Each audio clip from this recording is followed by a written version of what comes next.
How do you expect to get this White House back on track?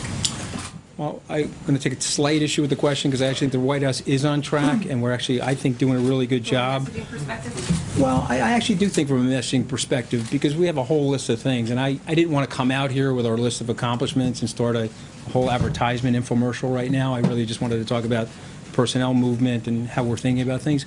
But I think we're doing an amazing job. The president himself is always going to be the president.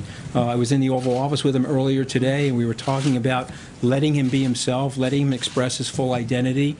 I think he's got some of the best political instincts in the world, and perhaps in history. If you think about it, he started his political ascent two years and 2 months ago, and he's done a phenomenal job for the American people. And the people I grew up with, they so identify with the president, and they love him, and so we're going to get that message out. So my second question for you, too. I'm going to get to everybody. Don't worry. You can speak a little bit about how you plan to, obviously you're a business guy, you're a Wall Street guy, how you plan to handle any potential conflicts of interest, and walk us through how this offer was made to you, what the president said when you were here, what the conversations were like. Well, I don't think it's fair to the president for me to go into the exact conversation because I want to keep those conversations between me and him private.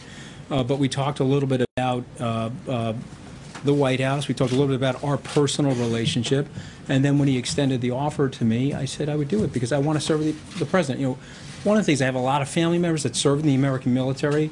Unfortunately, my generation, I'm born in 1964, I did not serve. I filled out the selective service. It's one of the regrets for my life, so this is an opportunity for me to serve the country.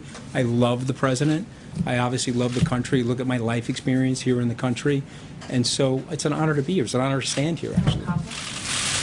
In terms of my personal business conflicts?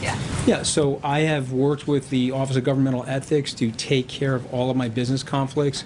My start date is going to be in a couple of weeks so that it's a 100% totally cleansed and clean. And I don't see an issue with it. The Office of Governmental Ethics doesn't see an issue with it, nor does the White House counsel. So, but you know, here's one thing I want to say about this, though.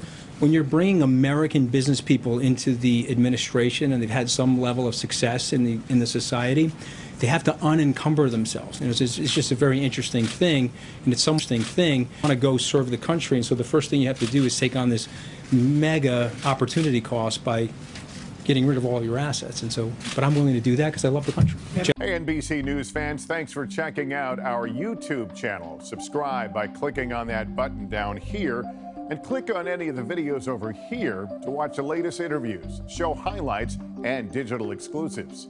Thanks for watching.